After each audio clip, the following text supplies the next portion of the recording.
Welcome to the Create Your Happy podcast, where conscious female creators come together with a shared vision to inspire and empower women as they learn how to fully embrace their humanness, find their unique voice, and collaborate on how together we can change the world.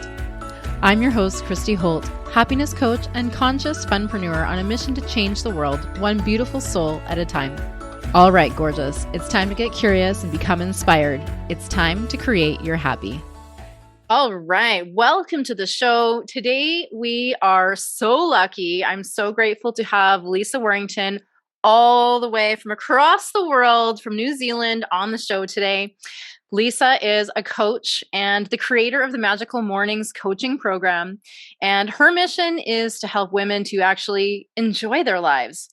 Her program is designed to help women to go from dreading the morning to waking up with energy and passion to face their day. So welcome to the show, Lisa. I'm so happy you're here. And I'd love to kick this off just by giving you an opportunity to quickly share a little bit about who you are, what you do, and how you create your happy, and as well, what compels you to share that happiness and that vision with other women. Yeah, well, good morning, because of course we had to do this first thing in the morning for me. It's 20 past 6 at the moment. On Tuesday. It's not even the same day. So yeah, how is it? How is it tomorrow?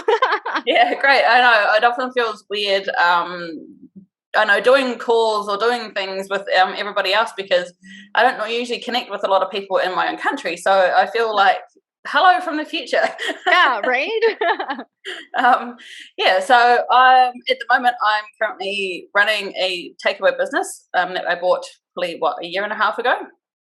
And I'm also trying to build my coaching business on the side, which, has some great challenges. But, I don't even know where to start. I don't know. I've always wanted to be an entrepreneur. I didn't even know that was a thing when I first decided that I wanted to work for myself. I didn't want anybody else to tell me what I was supposed to do and when. Yeah. So I feel that one for sure.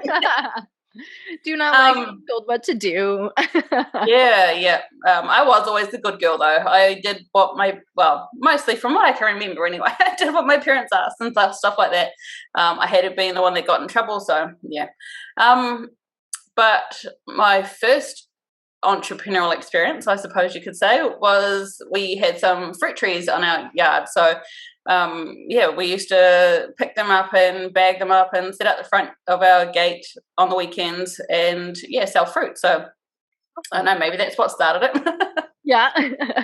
Well, kick off like lemonade stand, kind of starting your business, entrepreneurial spirit, even really young. Were you really young when you were doing this? Yeah, probably about maybe, what we call primary school. So it's like 8 or 9 or somewhere around there. Yeah. So entrepreneurial, even before you, knew what that meant, probably. Yeah, definitely. Yeah, we had no idea. No, that word was way too big back then. Yeah, no doubt. I don't think that there was as much of a push for people to become entrepreneurs 20 or 30 years ago. It wasn't as common as it is now, and especially the shift, with the pandemic, has definitely created a big shift, I think, as far as people moving to wanting to create something that is more flexible and more mobile and those kind of things. So tell us a little bit more. Tell us about a little bit about the takeaway business and how you kind of got into that and where that's going. Kind of need to take a few steps back before that, but I know I had the opportunity. I don't even know how many years ago it was, 2008, to actually buy a small dairy and takeaway business. So we packed up and moved, I think, about 2 hours up north from Auckland, and ran a dairy and small gas station. We turned it into a takeaway. It wasn't takeaway at the time. Did that for about 4 years, and then we had a raw post business for 4 years after that. Things didn't quite go to plan, so we moved back to Auckland, and then we're like, well, this is kind of boring now. I also had the opportunity to kind of start over, so I trained in personal training and nutrition coaching. For quite a few reasons, I wasn't able to get that business off the ground. And then, this takeaway business came up. So we're like, oh, well, we'll go have a meeting with the owners and we'll see what happens. And then, don't tell my parents, but 2 weeks later, we were pretty much signing the paperwork and moving up another, like we're pretty much in between our first business and South Auckland where we were living. So yeah, we kind of got halfway this time. So like a serial entrepreneur. I also see myself as a bit of a serial entrepreneur as well, having just had quite a few different sort of businesses throughout my life and really enjoying that. And actually recently heard the term multi-passionate entrepreneur. And I felt really like that resonated with me because my different businesses are pretty all over the place, from piano teaching to accounting to fitness to coaching. So it's kind of a spectrum, and it sounds like that's kind of in your journey as well.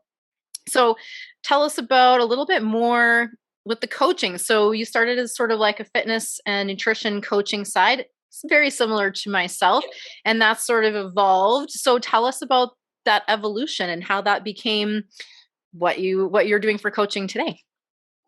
I just always knew that there was more kind of thing. Like, I don't know, I just cannot describe the feeling. Like, I just always felt this pull. Like, I just wanted to help women just know that they don't have to settle for less. Like, you can go and do what you want to do. Like, you don't have to have a 9 to 5. If that's like painful, getting up every morning, like going and doing the same job over and over and over for like 50, 60 years or whatever, and then at the end of it, what have you got out of it?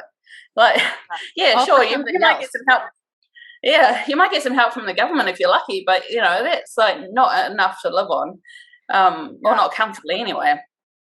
So yeah, I just always wanted to help people, or women specifically, have more after children kind of thing. So like, yeah, just get fit and healthy was, I thought, that's, if you're fit and healthy, then surely you're happy. But obviously I've learned a lot more since then. Yeah. Yeah, I feel like it's similar to my sort of journey through that too. Is like, I also started in that, and I resonate exactly with what you say, because I felt there was definitely more, and I wanted to help in a bigger way. And I felt like I was capable of helping in a bigger way. At the start, I didn't totally know what that was, but I just had this sense within me that as I grew, that so too did my coaching business, and it expanded along with me and my vision. And I just gained more and more strategies and tools along the way, and better and better and bigger, different and variety of ways to help women. And I couldn't contain it in that tiny little sort of package of fitness and nutrition, because even within that package, I don't know if this was the case for you too. And I think we've talked about this a little bit, but it can be really restrictive and limiting. And that's not really the place where you want to be to have big transformative results. You actually want to be leaning into the things that feel really good and that make a difference. And if you're doing things because you should, or it's expected, it totally shifts the outcome and also your ability to stick with it in the first place, right? So that's, I kind of resonate with what you're saying there. So tell us a little bit more about your Magical Mornings coaching program and sort of what that looks like. Well, it's a brand new program that I've only just kind of finished putting together with some help from some amazing people. So yeah, it's basically for entrepreneurs who sell through social media. They're feeling constantly frustrated, overwhelmed, and they want to get off the hamster wheel and just and wake up feeling excited for life, not anxious. They'll probably feel guilty about like spending money on themselves and stuff like that, but they know that the issue, like they just want to be more. They want to do more, and they know that there's that little thing inside them as well, like same as us. It's just, they know that there's more out there, and they know that there's like some small shifts that they need to do, but they just cannot figure out what they are and what they need to do. So, and it can be so confusing today for entrepreneurs, because there's so much being kind of put out there for different strategies and different tools and different ways of going about things. doesn't always resonate with everyone. And so it can get really confusing and overwhelming to take all of that in. So I imagine that your program is really designed to help people to focus inward, to figure out what's really working for them, which is very similar to my vision too when I'm coaching, just to help them get in alignment with themselves and then build from that space of, alignment with what's in your soul, what's meant to be created like naturally and intuitively. So tell us a little bit, Lisa, about what does your morning routine look like? Well, mine kind of varies in the time I wake up. It also depends on what time my partner has to start work, because he works like an hour or so away. So my alarm goes off anywhere between 4:30 in the morning and 5. Every morning. Even on the weekends, I like to try and make sure I'm waking up at least 5, maybe 5:30 if I want to sleep in, just to because otherwise I know that it'll screw up the rest of the week pretty much for my sleep patterns. Then I kind of fall out of bed, make myself a coffee, and then back to bed and do a short meditation. A meditation, if you will. Huh? Yes, I love me some meditations. My favorite part of the morning. Carry on. Yeah, definitely. That was actually one of the, I didn't even know what meditation was. And I had something that happened, I don't know how many years ago, like 15, 20 years ago, something like that. And I listened to this hypnosis CD. It was actually for quitting smoking. I was smoking at the time, but I wasn't trying to quit. It was just the whole listening to it, and it talked about how to relax and went through all your body parts. And I would always be asleep before I got from my toes to my head. So I never actually listened to the quitting smoking bit of it. Well, you did subconsciously, I'm sure. Yeah. It took about another 10 years or so after that before I finally quit smoking. But yeah, so I didn't even know what meditation was back then, but yeah, I was doing it, and it's amazing how much it can actually change your life, just that one little habit. So yeah, it's definitely changed my life too. And how I sort of look at meditation is just, it's an opportunity to find the space between your thoughts. That's how I kind of look at it. And when you can calm the overrunning, overwhelming thoughts that are, well, our brains are designed to do that, and they're full of all of these thoughts. So if we can just find that small space, that small stillness in between the thoughts, even in just little chunks of time, then the more we practice that, the more we can take that skill throughout our day and take better captive control of our thoughts throughout all parts of our day, right? Yeah, definitely. Yeah. Yeah. And it also really does the body scan, like you mentioned, really can help calm your body, right? It's like, regulating your emotions and bringing your body back into like a coherent state, which really sets you up for a fantastic day because you're feeling good. Your body is calm. Things are functioning at an optimal level. So what next after your meditation and your morning routine? Then it kind of just flows into the rest of the day. One of my biggest goals at the moment is to start getting exercise of some sort back into the morning. Mm-hmm. Obviously, having a takeaway business and working up to 70 hours a week on that at some stage, most of the time. Yeah. I was just way too exhausted to do anything extra, let alone try and figure out how to get a decent workout in. So yeah, my fitness kind of got put on the back burner for a while, and that's taken a toll. So now it's time to start refocusing on me now that we've cut hours down in the shop, thanks COVID. A bit of a blessing at the same time, but yeah, now that I have got a bit more energy, making exercise part of my mornings the next step. And then kind of, it goes into getting the kids ready for school, making lunches, and the rest of the day kind of flows on from that. But yeah, main thing, as long as I have my coffee and my meditation, then it's a good start to the day. Yeah, I totally agree with you. So I would love to hear how do you balance, and balance is kind of a tricky word because I don't think we're ever actually balanced. We're just sort of like trying to keep the pendulum from swinging too far one way or another. I think like the idea of balance is a little bit misinterpreted sometimes as like you can actually have all the things all the time at once. Yeah. It's not really that way. It's just sort of a way of like navigating the journey without going too far off track in any areas of life, right? So I'm curious what how you manage to balance motherhood, takeaway business, coaching business, and whatever else, relationships and other life things that are obviously a very important part of life. Tell us how you balance and maintain and stay within the lines, or keep yourself sane while managing all of those different things. Keeping sane is tricky. Yeah. I actually don't know how I managed to do it for the first year and a bit.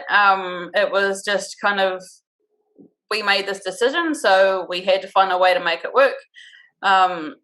We had takeaway for dinner way too often. Of course, because it's the easiest thing to grab and go. My partner doesn't really enjoy cooking that much, so that makes it a little bit trickier. And plus, the house that we're living in at the moment isn't we both don't vibe with it, so we didn't put too much pressure on ourselves. As long as we were eating some sort of food, then life was good. But yeah, balance. I just made sure to keep the takeaway business running. That was my main focus for a while, so I didn't focus on my coaching business at all, I think, for almost the first year of the takeaway business. But I just kept getting this, I don't know, this itch, this churning feeling in my stomach, like there's more, like this. I just wasn't satisfied, really. And as ungrateful as that may sound sometimes, I wanted more. Having one business just wasn't good enough. So I started working little bits on the coaching business, just making sure that it wasn't taking over any extra spare time that I had. It was just when I had the opportunity or when inspiration hit mostly. Yeah. Then I'd put a post up or I'd work a little bit on it. Trying to get the kids into a morning routine and evening routine has also helped. They help a lot with some of the housework, so they know that before they're allowed to watch TV or play PlayStation after school, that they have to get the vacuuming done. My youngest likes helping cook dinner, so that's really a big bonus as well. So just trying to get them involved. And my partner decided it was a good idea to go and really badly injure his shoulder, so we ended up having so he was off work for most of last year, and we were lucky enough to be able to have Mondays together because that was my only day. The shop was closed. So we always went and had Monday morning breakfast dates. So that was one of our things to, spend some time together and connect with each other. And then Monday nights, we would all either just come home for an early dinner and make sure we all sat together and spend that, because I only had Mondays off. So we just made sure to spend as much time on that Monday together as possible. So what would you say your biggest challenges are with any of your businesses or managing all of that at once? Kind of what we're just talking about is just trying to create some sort of balance without burning out, making sure to take some time out for me to do something. So whether that's, a bubble bath or a longer meditation, or I don't know, what have I done recently? Gone out and bought myself my favorite lunch, or just wander through Kmart or something like that. Just, some time for me to be quiet and by myself. And it goes beyond like the sort of surfacey level self-care that is often prescribed, right? So some of those things may be adequate for some people and may not be quite in the right realm of self-care, or I like to call it soul care, because I really think, there's sort of this expectation that women should be pretty happy, and self-care exists with having a long shower and painting our toenails. And for a lot of us, that's not quite enough for in here, right? So that's just very surfacey. That's just taking care of basic needs. But what we need to do is create space for that deeper soul care, so that we can feel and hear what our body is telling us and find out what those passions are and figure out creative ways of going after it, creative ways of balancing, and as well as just following the things that make us feel good, right? Those things that light us up and make us excited. So, going for a walk or having a bubble bath, or maybe it's coffee with friends. Some of these different things really can give us that sort of tank fill up that we might need. So what do you like to do for fun? What do you like to go on adventures? Do you like to explore? What do you like to do to have fun? Yeah, good question. I don't know. I often normally fill my days up just being busy. So it was really hard for me to actually start taking some time off and just relax. I put a post on my Facebook group yesterday. We were 1 minute we were out banking on Sunday, the next minute we were driving down the beach. So learning to relax and have those spontaneous moments and embrace them. Yeah, it was really hard at the start, but doing more of that is definitely something that I enjoy doing now. Just kind of going with the flow and seeing where the day takes us. We were sitting around home. We were like, oh, what should we do today? No idea. Well, let's go do something. We knew we had to go to the bank, so we did that first, and then we're like, well, we'll see where we end up.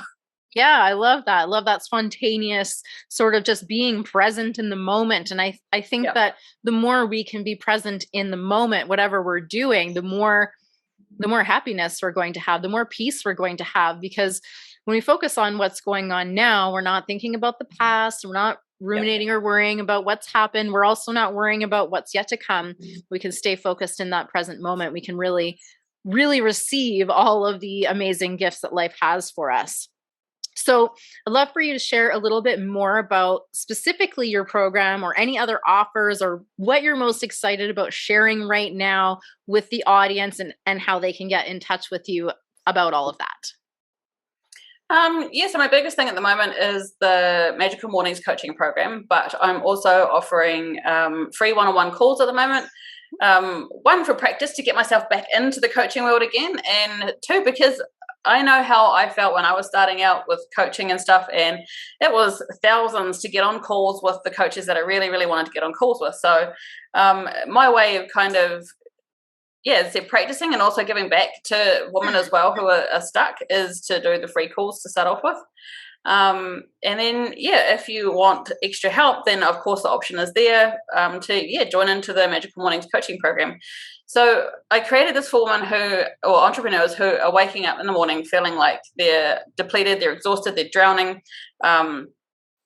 being told to journal in the mornings, and they just roll their eyes at it. Like, I cannot stand journaling, even though I know it can help to get the thoughts out of your head, but I also know that trying to force yourself to do it, I don't know, it just, anything that you feel, right? Anything that you don't really feel passionate about doing and feels like it's not for everybody, right? It's just there's different things, there's different tools and strategies, and everyone can be a little bit different, right? So yes, yours is geared towards people that are like, nope, journaling is not for me.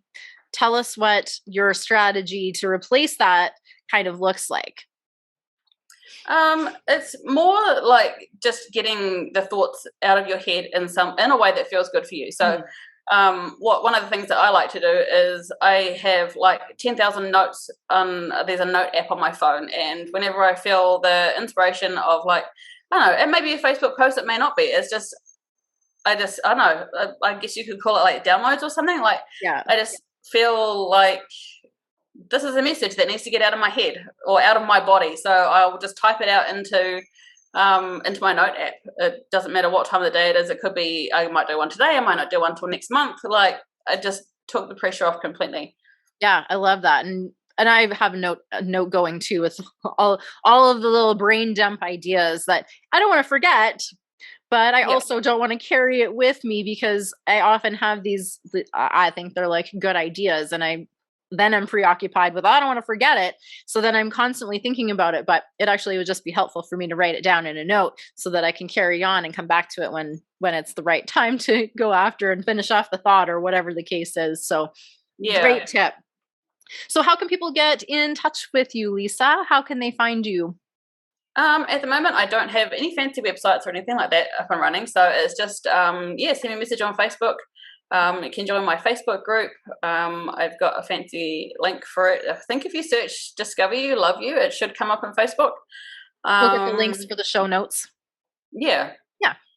Yeah, so that's pretty much it. Jump on a free call, and if the program's right for you, then I'll offer it. If that's not something that you're interested in, then I'll 100% help with whatever you need help with at the moment. Amazing. I love that. So one last question as we wrap up today. And that is just, I'd love for you to share one idea or one quick idea, tip, hack, whatever you want to share that you think could really help our listeners today. Just pick one thing and start small is pretty much it. If you want to create a new morning routine or any routine for that matter, just pick one thing. Like, I don't know, if you want to start exercising in the morning, for example, and you don't have the time, or you're telling yourself you don't have the time, start setting your alarm for 10 minutes earlier each morning, and then just start with that. Don't even get up and try and exercise. That's what I started doing, because I knew waking up at 5 o'clock, I didn't have the time to be able to squeeze everything in that I wanted to in that 2-hour time bracket that I had before we take the kids to school. So I just started setting my alarm for 10 minutes earlier for a week. And then the following week, it was, I think, 15 or 20 minutes earlier. And then I got up, made sure to actually get up at that time, not just push the snooze button. And then, just find a 10-minute something to do. So 10 minutes yoga, 10 minutes, I know there's like 1,000 step workouts on YouTube that I like doing. Yeah. Go outside and walk around your backyard for 10 minutes. I don't know. Anything, right? Any kind of small shifts that we can make. And we're much more likely to maintain the habits that we create when we build them slowly, because the foundation is there. And as we build on that foundation, it's much more likely that we're going to be able to stick with it. Whereas if we jumped all the way in and we decided, okay, instead of sleeping till 9, I'm going to start getting up at 5 and I'm going to do an hour-long workout and a meditation and this and that. Well, we're probably not, in my experience, this is me speaking from my own personal experience, I would not last 3 days with that kind of routine, right? I've tried doing things like that where I've decided I'm going to do a whole thing. And then I jump in and a couple days in, I'm so exhausted and I just can't keep up with it. But when I do things slowly and I add in just a tiny thing here and there, then I can kind of build on that. And it actually has a much longer lasting effect. And I can actually build it into my lasting habits that way. So, well, thank you so much for coming on the show and sharing. And I love the idea that you have behind your Magical Mornings program. What a great idea, because I truly believe that setting off your morning the right way can have such a huge impact on not just your day, but your entire life. So thanks so much for sharing all of that with us. And you're so welcome. I'm looking forward to seeing how many more women you're going to inspire with your program. Awesome. Thanks. Thank you so much for listening to today's show. I trust you were inspired to take back your power and create your happy. If you enjoyed this episode, please subscribe, leave a review, and share the show with women in your life who could use a little extra inspiration today. If you'd like to connect with myself and or today's guest, you can find those details in the show notes. We would love to hear from you. If you've got an inspiring story to share, you can also apply to be a guest on the show at createyourhappy.ca. As always, get out there, have fun, be you, and create your happy.